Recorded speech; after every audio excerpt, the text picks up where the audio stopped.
ప్రభునందు ప్రియులైన సహోదరి సహోదరులారా, మన ప్రభువును రక్షకులైన యేసుక్రీస్తు పరిశుద్ధమైన ఘనమైన శక్తి కలిగిన మహోన్నతమైన నామములో ఈ ఉదయకాలపు శుభావందనాన్ని మీకు తెలియజేస్తా ఉన్నాను. దేవుని మహాకృపలో మరొక నూతన దినాన్ని మనం చూడగలిగి ఉన్నాం.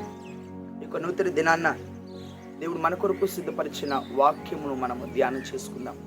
మీ పరిశుద్ధ బైబిల్ గ్రంథమును యెషయా గ్రంథము 58వ అధ్యాయము 3వ వాక్యంలో మళ్ళించవలసిందిగా కోరుచున్నాను. యెషయా గ్రంథము 58వ అధ్యాయము 3వ వాక్యం. మేము ఉపవాసం ఉండగా నీవెందుకు చూడవు, మేము మా ప్రాణములను ఆయాసపరచుకునగా నీవెందుకు లక్ష్య పెట్టవు అని అందురు. మీ ఉపవాస దినమున మీరు మీ వ్యాపారములు చేయుదురు, మీ పనివారి చేత కఠినమైన పనిని చేయించుదు. ప్రభునందు నా ప్రియ సహోదరి సహోదరులారా, గడిచిన దినాల్లో మన ఉపవాసం గురించి జ్ఞాపకం చేసుకుంటా వచ్చి ఉన్నాం. దైవికమైన ఉపవాసము, దేవునికి ఇష్టమైన ఉపవాసము, వాక్యానుసారమైన ఉపవాసము, ఇది చాలా ప్రాముఖ్యమండి.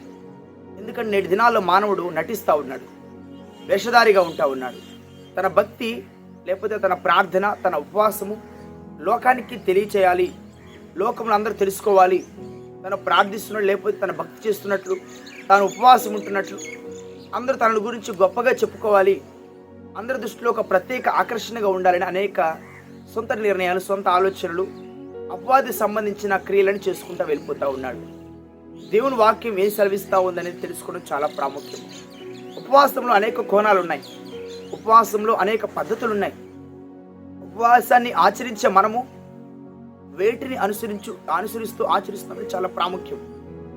ప్రభువైన యేసుక్రీస్తు వారు మత్తయి సువార్త 6వ అధ్యాయంలో తెలియజేసిన మాటలను మనం గడిచిన దినాల్లో జ్ఞాపకం చేసుకుంటూ వచ్చినాం. మీరు వేషధారులుగా ఉండొద్దు, మీరు ఉపవాసం చేస్తున్నట్లు అందరికీ తెలియాలని మీరు ప్రయత్నాలు చేయొద్దు, అది దేవునికి ఎంతో అసహ్యమని అక్కడ మత్తయి సువార్త 6వ అధ్యాయంలో ప్రారంభంలో మొదటి వచనంలోను, అదేవిధంగా 5వ వచనంలోను, 16వ వాక్యంలోను వేషధారణ గురించి 3 కోణాల్లో యేసుప్రభువు వారు మాట్లాడారు. అయితే ఈ ఉదయకాల సమయమున ఉపవాసం గురించి మరికొన్ని పాఠాలు మనం నేర్చుకోవాల్సిన వారంగా ఉన్నాం. ఆహారం మానడమే నిజమైన ఉపవాసమా? నువ్వు అన్నం తినకుండా నేను కొద్ది సమయము దేవుని కోసం అన్నం మానేస్తాను అని చెప్పడమే ఉపవాసమా? చాలా వరకు నేటి దినాల్లో ఇదే నిజం అనుకున్నట్లు, ఇదే దేవుడు కోరుకుంటున్నారని మానవుడు అనేక రీతిలుగా ఆలోచన చేస్తూ ఉన్నాడు. సామాన్యంగా గమనించండి, మన కడుపున పుట్టిన బిడ్డలు ఒక దినము ఆహారం మానేస్తే, ఒక పూట ఆ అన్నం తినడం మానేస్తే ఏ తల్లిదండ్రులను సంతోషిస్తారు ఈ భూమి మీద? చెప్పండి నా ప్రియ సహోదరి సహోదరులారా, చాలా జాగ్రత్తగా ఆలోచన చేయండి. మన బిడ్డలు ఒక దినం, 2 దినాలు, 3 దినాల పాటు ఆహారం తినకపోతే తల్లిదండ్రులుగా ఉన్నవారు ఎంతో బాధపడుతూ ఉంటారు, బతిమలాడతారు. ఎందుకు నాన్న తినట్లేదు, ఎందుకు ఇలా ఉంటున్నావు అని బతిమలాడుతూ ఉంటారు. వాళ్ళని బుజ్జిగిస్తారు, వాళ్ళు రిక్వెస్ట్ చేస్తూ ఉంటారు, లేకపోతే మొట్టమొదటి ఆర్డర్ చేస్తారు, తర్వాత రిక్వెస్ట్ చేస్తారు, నీకేది కావాలో అది ఇస్తానంటూ ఉంటారు.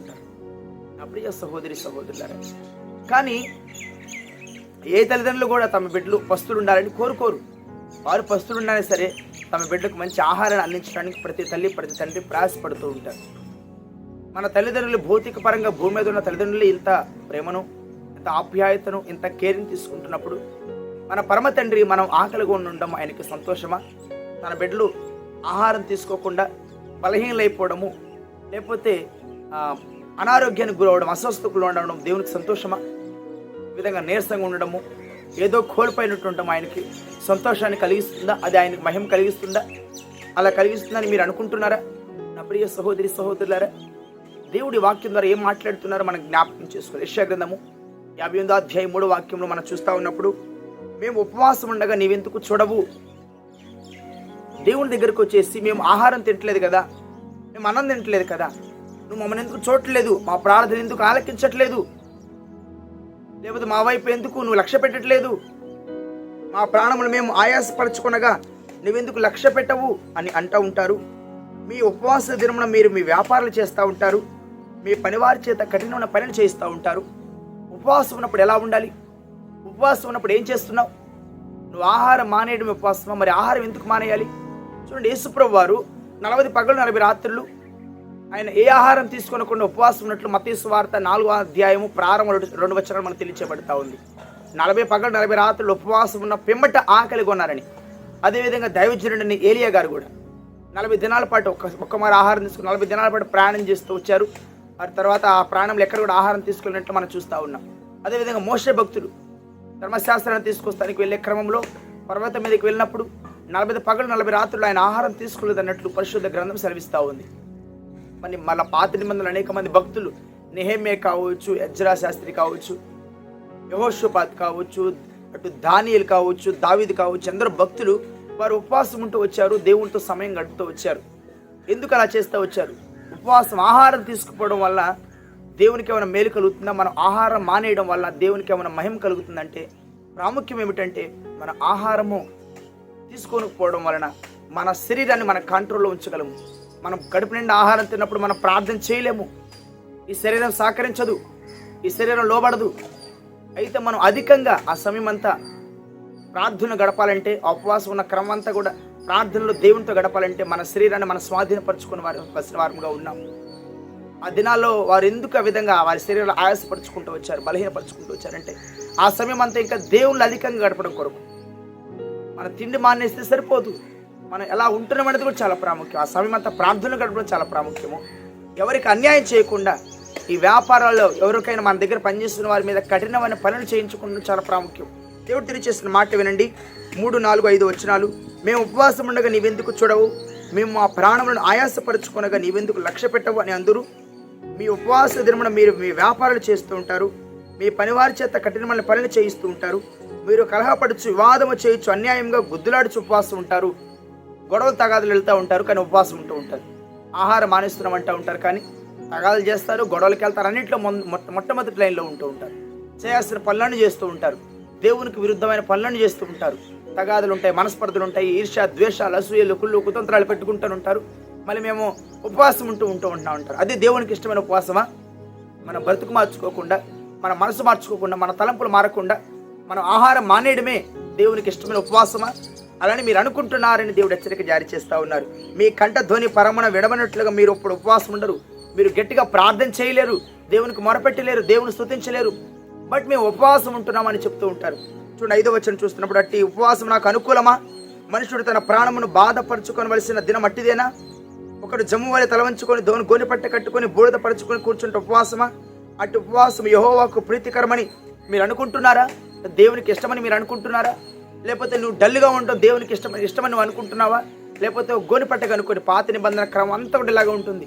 అనేక మంది భక్తులకు ఏదైనా ఆ దేశానికి శ్రమలు, బాధకరమైన పరిస్థితులు వచ్చినప్పుడు గోనె పట్ట ధరించుకొని బూడిద పూసుకొని ఆ కొన్ని దినాల పాటు ఉపవాసం ఉన్నట్లు మనం చూస్తూ ఉన్నాం. వారిని వారు ఆయాసపరుచుకుంటూ, వారు దేవుని దగ్గర ఎంత తగ్గించుకుంటూ వస్తూ ఉన్న సందర్భాలు మనకు జ్ఞాపకం అవుతా ఉన్నాయి. అయితే నూతన నిబంధనలో దేవుని బిడ్డలుగా పిలువబడుతున్న మనము ఏది ప్రాముఖ్యమో గ్రహించవలసిన వారముగా ఉన్నాం. ఆహారం మానేయడం మాత్రమే కాదు, మనకి ఇష్టమైన వాటిని పక్కన పెట్టేసి దేవుని ఇష్టాన్ని నెరవేర్చడమే నిజమైన ఉపవాసం అండి. మన కోరికలు చంపుకొని దేవుని చిత్తాన్ని నెరవేర్చడమే నిజమైన ఉపవాసము. దేవుని మాటను గైకొనడమే నిజమైన ఉపవాసము. దేవుని మాట ప్రకారం మనం జీవించడమే నిజమైన ఉపవాసము. ఇది తెలుసుకోనకుండా నేను కొన్ని సంవత్సరాలు ఇలా ఉంటున్నాను అనుకుంటారు. ముఖ్యంగా ఈ 40 దినాల పాటు, ఈ ఫాస్టింగ్ డేస్, 40 లెంటి డేస్ 40 రోజుల పాటు మేము ఉపవాసం తినము, నీసు ముట్టము, చెప్పులు ధరించమని ఇంకా రకరకాల చాలా చెప్తూ ఉంటారు. అవన్నీ దేవుడు చెప్పలా ఇలా ఉండాలి, ఇలా ఉండాలి, నీసు తినొద్దని కానీ నువ్వు చెప్పులు ధరించొద్దు ఏం చెప్పాలి. అవన్నీ మనుషులు పెట్టుకున్న కల్పిత పద్ధతులు, మనుషులు సొంత ఆలోచన బట్టి, సొంత తలంపులను బట్టి ఇలా చేస్తే దేవునికి మహిమ కలుగుతుందేమో, ఇలా చేస్తే దేవుడు సంతోషపడతాడేమో అనే ఆలోచనతో చేసినే కానీ వాక్యంలో పరిశుద్ధ బైబిల్ గ్రంథం మనకి ఎక్కడ కనిపించవు. భక్తులు ఎవరు కూడా అలా చేసిన సందర్భాలు మనకు కనిపించవు. నువ్వు ఆహారం మానేయడం మాత్రమే కాదు, నువ్వు దేవుని చిత్తాన్ని నెరవేరుస్తున్నావా లేదా చాలా ప్రాముఖ్యం. అందరితో నువ్వు గొడవలాడుతూ, తగాదలాడుతూ నువ్వు చేసే ఉపవాసము దేవునికి అంగీకార యోగ్యము కాదు.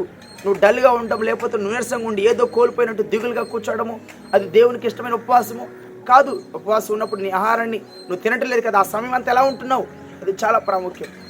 ఎందుకు ఆహారాన్ని మానేస్తామంటే మన శరీరాన్ని మన స్వాధీనం ఉంచుకోవడానికి. ఉపవాసం వల్ల కూడా చాలా మేలని సైంటిస్ట్, డాక్టర్లు కూడా చెప్తూ ఉంటారు. కొన్ని సందర్భాల్లో ఒక రోజంతా ముందు ఫుడ్ తినపోయినా మంచిదా అని చెప్తూ ఉంటారు. ఎందుకంటే ఈ శరీరంలో కొన్ని మార్పులు కూడా జరుగుతూ ఉంటాయి. కానీ దేవుని బిడ్డగా పిలువబడుతున్న వారు, నేను ఇలా చేస్తేనే దేవునికి సంతోషం కలుగుతుంది అనే ఆలోచన చేస్తూ ఉన్నవారు, ఏది చేయడం వల్ల దేవుని సంతోషం కలుగుతుందో వాక్యానుసారంగా మీరు తెలుసుకోవాలని తెలియపడుతూ ఉన్నాను. మన సొంత నిర్ణయాలు, సొంత ఆలోచనలు కాదు, దేవుని వాక్యానుసారంగా తెలుసుకొని సరైన రీతిలో సరైన ఉపవాసాన్ని మనం కొనసాగించగలిగితే దేవుడు ఎంతగానో సంతోషపడతాడు. దానివల్ల మనకెంతో దీవెన, ఆశీర్వాదం. వాక్యం వింటున్న నా ప్రియ సహోదరి సహోదరులారా, ఎలాంటి ఉపవాసాన్ని ఆచరిస్తున్నావు, ఎలాంటి ఉపవాసాన్ని కొనసాగిస్తున్నావు, ఒక్కసారి మనం ఆత్మ పరిశీలన చేసుకోవాలని దేవుడు వాక్కు ద్వారా మాట్లాడుతున్నాడు. గడిచిన దినాల్లో వేషధారణతో కూడిన ఉపవాసం నీలో ఉందా అని మాట్లాడారు. ఈరోజు నేను ఆహారం మానేయడమే నిజమైన ఉపవాసం నువ్వు అనుకుంటే ఈ మాటలు నీ కొరకు ఆహారం మానేయడం కాదు, మన ఇష్టాలు మన కోరికలు చంపేసుకొని దేవుని చిత్తాన్ని నెరవేర్చడం, దేవుని ఇష్టాన్ని నెరవేర్చడమే నిజమైన ఉపవాసం గ్రహించి రాను దినాలను వాళ్ళ విధంగా జీవించగలిగినట్లయితే దేవుని చిత్తాన్ని నెరవేర్చడం మాత్రమే కాకుండా ఆయన నీ జీవితంలో సంపూర్ణమైన ఆయన ప్రణాళికను ఆయన నెరవేర్చేవారుగా ఉంటారు. దేవుని చిత్తమైతే రాను దినాల్లో ఈ ఉపవాసాన్ని గురించి మరిన్ని కొన్ని పాటలు మనం నేర్చుకుందాం. దేవుడు తన మాటలు మన వెనుకలు దీవించి మనలను ఆశీర్వదించునుగాక. ఆమేన్. తలలు వంచండి, ప్రార్థన చేసుకుందాం. ప్రార్థన. కృపా సత్య సంపూర్ణుడా మా ప్రియ పరలోకపు తండ్రి, మీ పరిశుద్ధ పాదాలకు ఎనలేని స్తోత్రాలు వందనాలు తెలియజేస్తా ఉన్నా.